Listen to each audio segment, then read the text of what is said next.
Oh, trying to crawl, huh? Yeah, mama, mama, mama, mama, mama, mama. Can you say mama, mama, mama?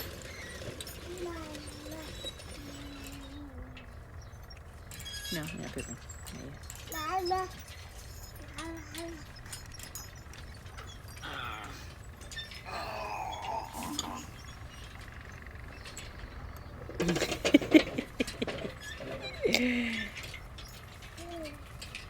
Yeah. Well, I'm back.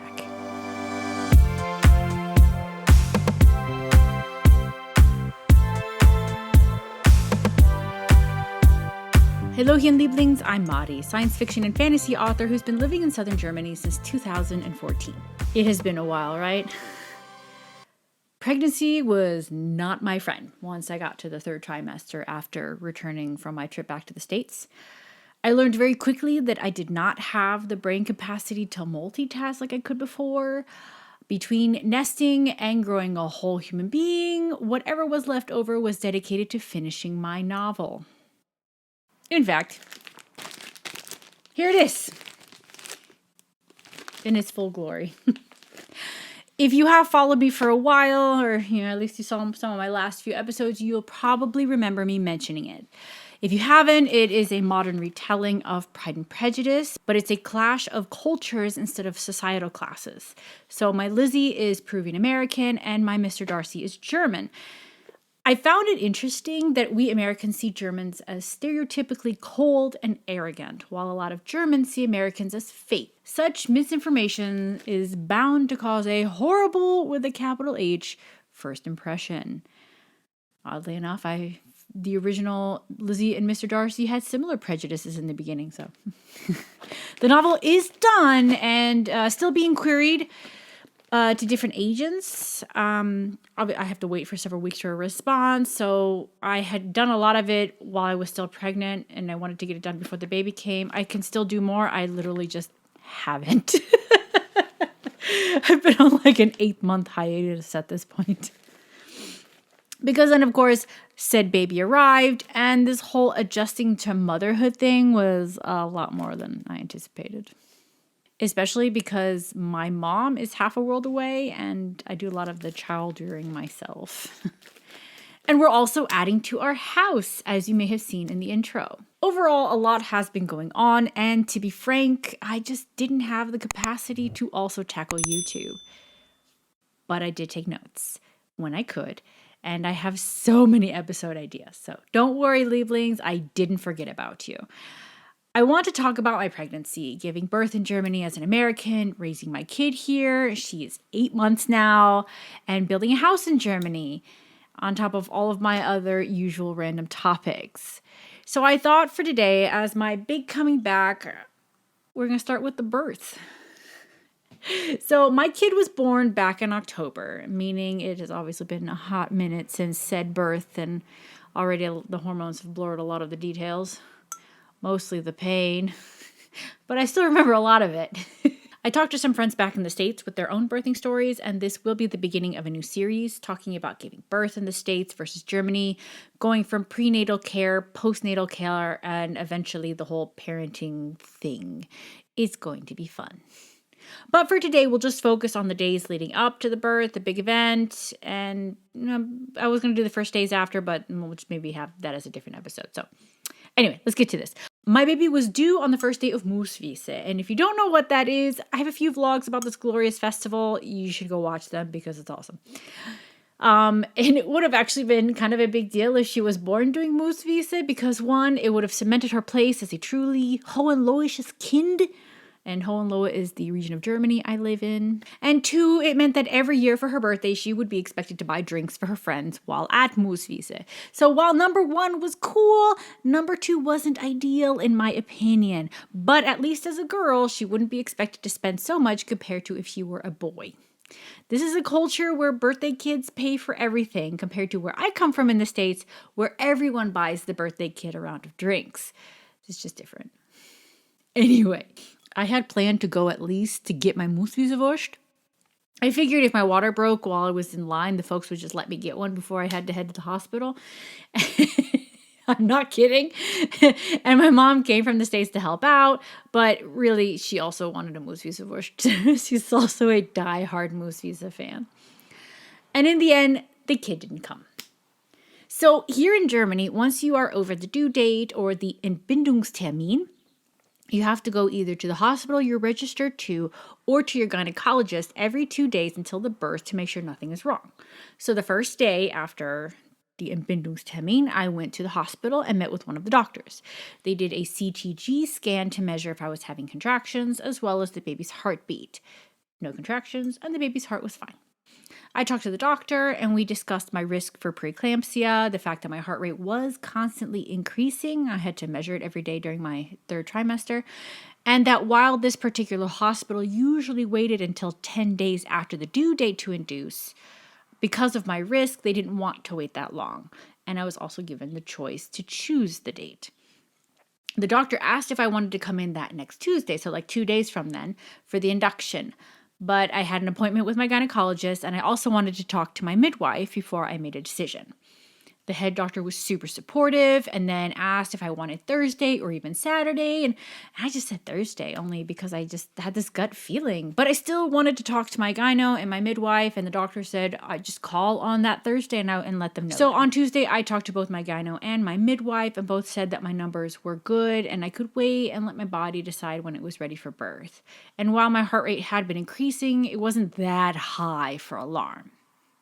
So Thursday comes around, I call the hospital to make my appointment. You're supposed to call like on the day for these appointments, as well as to let them know that I wasn't going to go through with the induction, but obviously I still need an appointment. A midwife at the hospital answered the phone and was a total bitch.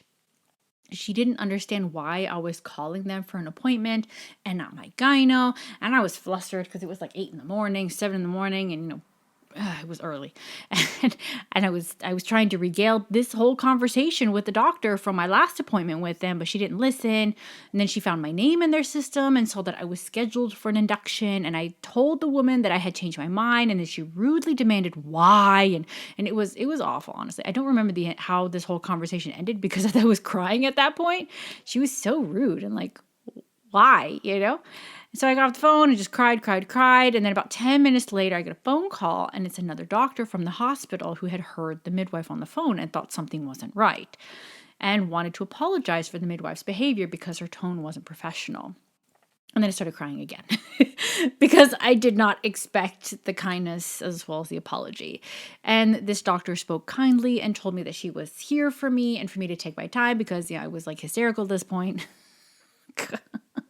One of the reasons why we chose this hospital was because it was so highly rated in terms of care, and also because there was a children's hospital connected to it in case I had trouble with preeclampsia, my baby had to come early.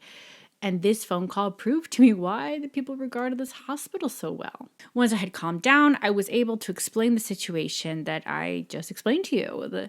The doctor thanked me for giving her the full picture, and now that she understood, she started by saying that normally women should go to their gynos during the week and then the hospital during the weekend, and she asked if it were possible for me to do the same. But since I had this conversation with one of the other doctors, as well as my risk, she would go ahead and give me an emergency appointment just in case. And my gyno is currently overwhelmed. Actually, my gyno's not even there anymore. She also got pregnant, which is a topic for another day. This whole doctor shortage here in Germany is a big topic that I'll just discuss at another time. And I knew I couldn't get a same-day appointment, so I was just going to go to the hospital anyway. And it also happened to be the last day of Moose Visa at this point, so we went there for lunch. I got a langosh, it was delicious. Then we dropped my mom off at home and then went to the appointment. And I met this lovely doctor who I talked to that morning, and the CTG scan went well, but during the ultrasound they found that I had no more amniotic fluid. Turned out I did have to be induced that day, so it turns out my gut instinct was correct. And I had brought my suitcase filled with what I needed for the hospital stay to every appointment that I had in case I got a prognosis like this very one. So there was no problem for my husband to leave me at the hospital. That's right. Leave me. This hospital had pretty strict corona regulations, and I could only have a max of 2 guests for a few hours since I wasn't in active labor, so he had to go home.